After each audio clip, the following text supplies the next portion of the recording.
Tom's world was built on those sweet moments when his mother's warm breath and soft tongue caressed him. Even before he could fully open his eyes, he recognized her scent, that unique blend of milk, earth, and boundless love. At night, when he slept nestled against his mother's belly, the world was the safest place. Every heartbeat told him, "I'm here, I'll always be here." Until that dreadful morning. When Tom woke up, it was as if the world had changed color. His mother's warmth was gone. So was her scent.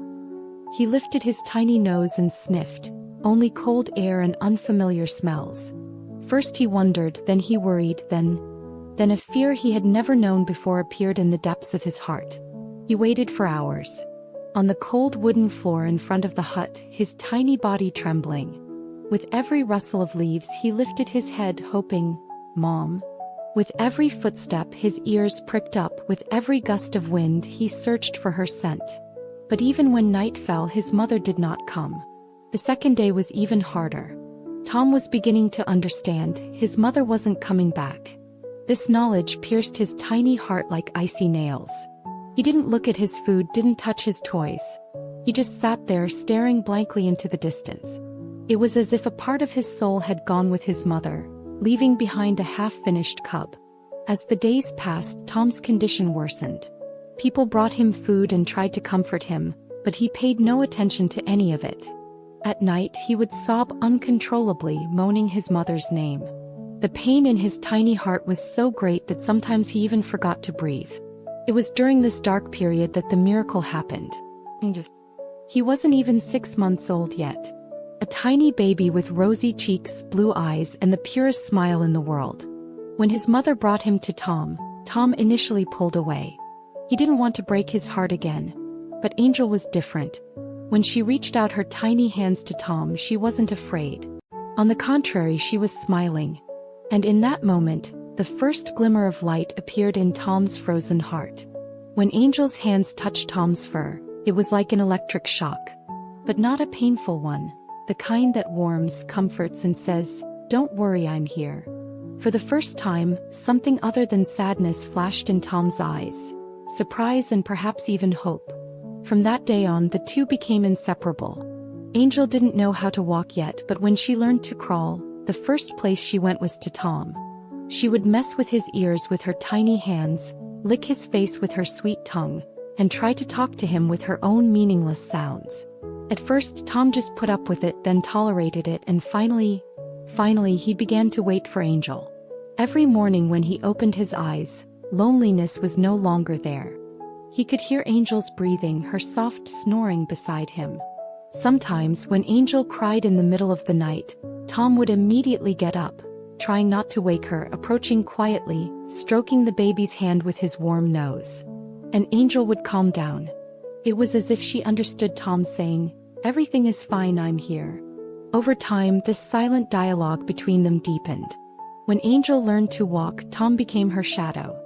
He followed her every step, lying down beneath her when she was about to fall, steering her away from dangerous places. As Angel grew, she learned to talk to Tom, first saying "Boo," then calling out Tom. The first time Tom heard his name from Angel's mouth, his heart beat so fast he couldn't breathe.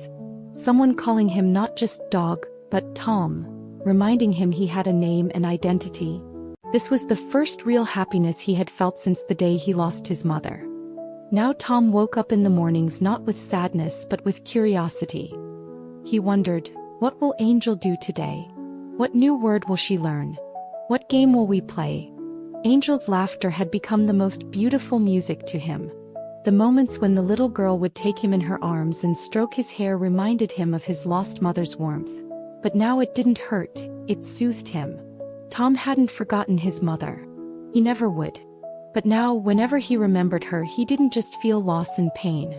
Thanks to Angel's love, he began to remember the beautiful memories too. How his mother had protected him, how she had loved him. And now he was protecting Angel the same way, loving her. Maybe his mother had gone to bring him together with Angel. Maybe that's what love was like. When it left one place, it came from another. Tom was starting to believe that. And so, the great pain born of a lost mother's love turned into a great love born of a newfound friendship. Tom and Angel taught each other about life. Losses can break the heart, but new loves can mend it. Every night when they slept together, Angel slipping her tiny hand into Tom's fur, Tom lying beside her in a protective stance. They both knew that true friendship is the world's greatest healing power. Husky was the first to notice the change in the house's smells. There was a strange, sweet scent in the air, as if spring were coming even though it was the middle of winter. When he rubbed his nose against his mother's hand, the scent grew stronger. "What's going on here?" he thought silently. But no one answers dogs' questions. Then that day came. The door opened and everyone in the house began to breathe differently. Husky breathed that breath too. Something broke inside him and something was born at the same time. Those tiny fist-sized hands, those closed eyes, that delicate breath. Husky approached, sniffed. "You are my responsibility," he said to himself, surprising even himself. He had never felt anything like this before. He didn't want to play, he didn't want to run, he just wanted to be next to this tiny being. He kept watch the first few nights. He listened to Loom's breath in the dark. Sometimes it would stop, but when Husky stood up it would start again. It was as if it was saying, "I'm here, don't worry." At first Tom didn't understand the situation. It'll pass, he thought. Once Husky's enthusiasm wanes, we'll go back to our old games. But it didn't pass. Days and weeks went by and Husky was still circling around Loom. At first Tom felt curious, then confused, and finally that awful feeling. Jealousy. "It's like I'm not even here," he muttered as he lay in a corner. They used to run to the garden together every morning, share their toys, sleep side by side at night. Now Husky's eyes were always on Loom. Tom moved away. First a little, then more. When Husky tried to approach, he turned his face away. "Leave me alone," he said quietly. "You belong to him now."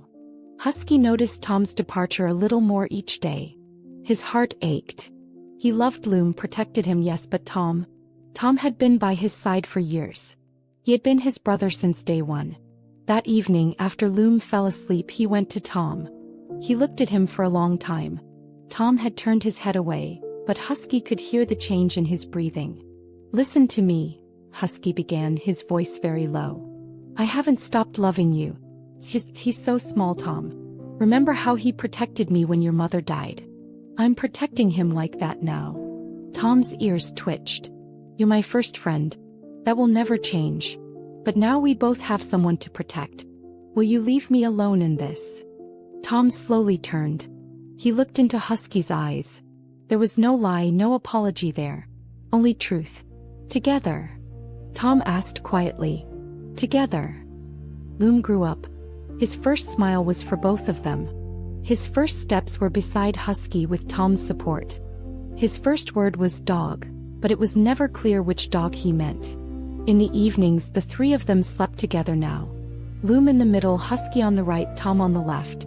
That was the safest place in the house.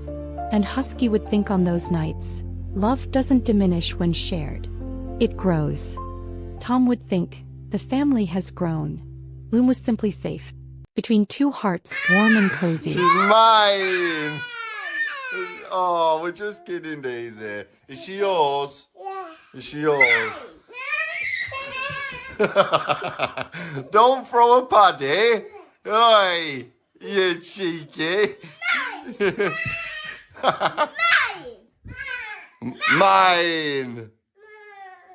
No, do you know what? Should we share her? Should we share? No, we share. No, we share. Oh, you're so cute. Oh, that is cute. My share. You can share. Say you can share, Parker. Share. Forever. Oh, that was cute. When I move houses, I'm taking her. Oh, she wants a kiss?